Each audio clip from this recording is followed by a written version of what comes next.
स्वर्ग जाने का असली हकदार कौन और वह कौन सा पाप है जिसे करने वाले मनुष्य को नरक जाने से कोई नहीं रोक सकता है।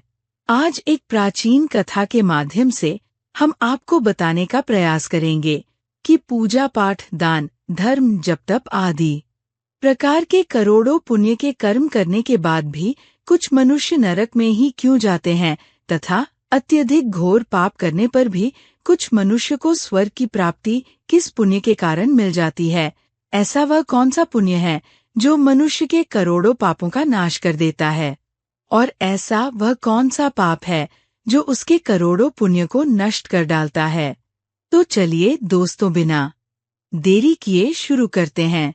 एक बुजुर्ग महिला की मृत्यु हो गई। यमराज उसे लेने आए। महिला ने यमराज से पूछा, आप मुझे स्वर्ग ले जाएंगे या नरक? यमराज बोले, दोनों में से कहीं नहीं।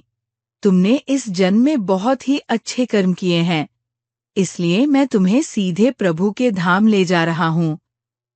बुजुर्ग महिला खुश हो गई और बोली, धन्यवाद, पर मेरी आपसे एक विनती है। मैंने यहाँ धरती पर सबसे स्वर्ग नरक के बारे में बहुत सुना है। मैं एक बार इन दोनों जगहों को देखना चाहती हूँ। यमराज बोले, तुम्हारे कर्म अच्छे हैं, इसलिए मैं तुम्हारी यह इच्छा पूरी करता हूँ।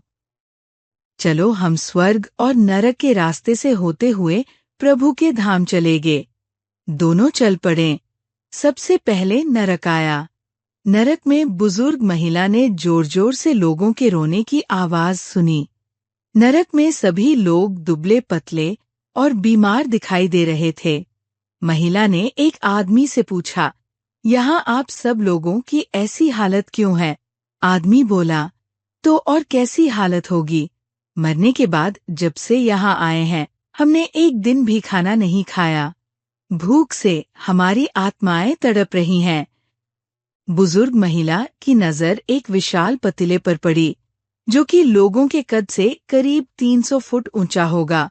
उस पतीले के ऊपर एक विशाल चम्मच लटका हुआ था।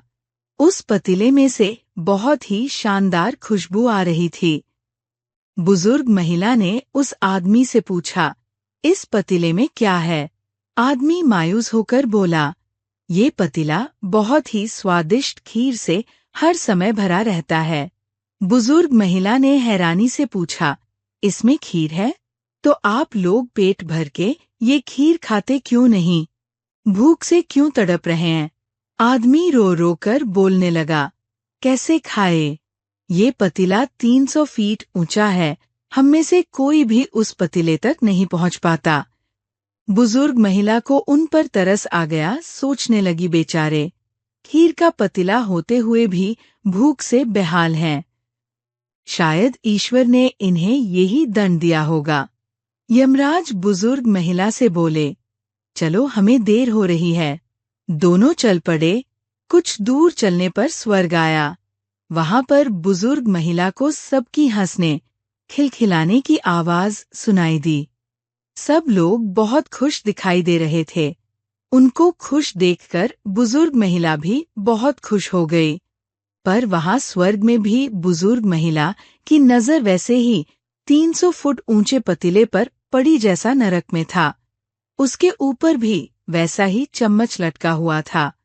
बुजुर्ग महिला ने वहां लोगों से पूछा, इस पतीले में क्या है? स्वर्ग के लोग बोले, इसमें बहुत स्वादिष्ट खीर है। बुजुर्ग महिला हैरान हो गई। उनसे बोली, पर ये पतीला तो 300 फीट ऊंचा है। आप लोग तो इस तक पहुंच ही नहीं पाते होगे। उस हिसाब से तो आप लोगों को खाना मिलता ही नहीं होगा। आप लोग भूख से बेहाल होगे।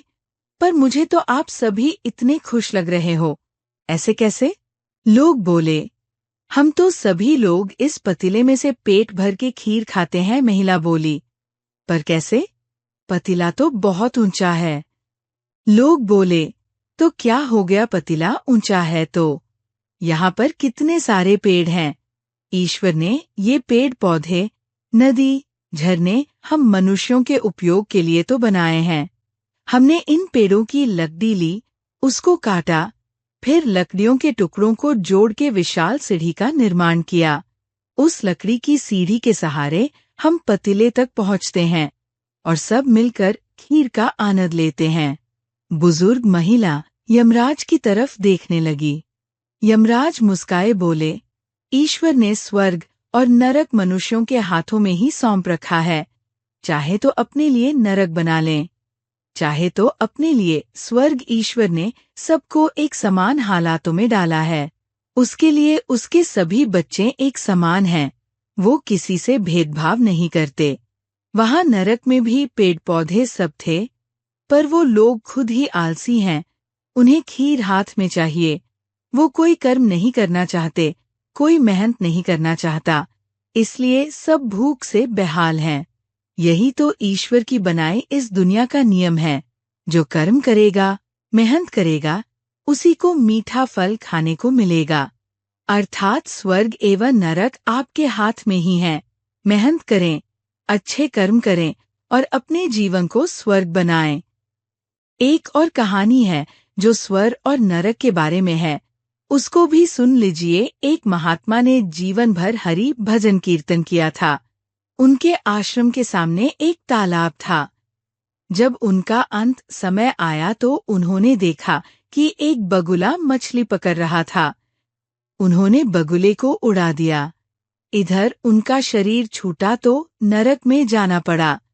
उनके चेले को स्वप्न में दिखाई दिया कि वे कह रहे हैं, बेटा, हमने जीवन भर कोई पाप नहीं किया, केवल एक बगुले को उड़ा देने मात्र से नरक मिला है मुझे। लेकिन तुम सावधान रहना। जब इस शिष्य का भी शरीर छूटने का समय आया तो वही दृश्य पुनः आया। बगुला मछली पकड़ रहा था। गुरु का निर्देश मांगकर उसने बगुले को नहीं उड़ाया। मरने पर वह भी नरक पहुंचा। तब एक गुरु भाई को आकाशवाणी द्वारा पता चला कि गुरुजी ने तो बगुला उड़ाया था, इसलिए नरक गए।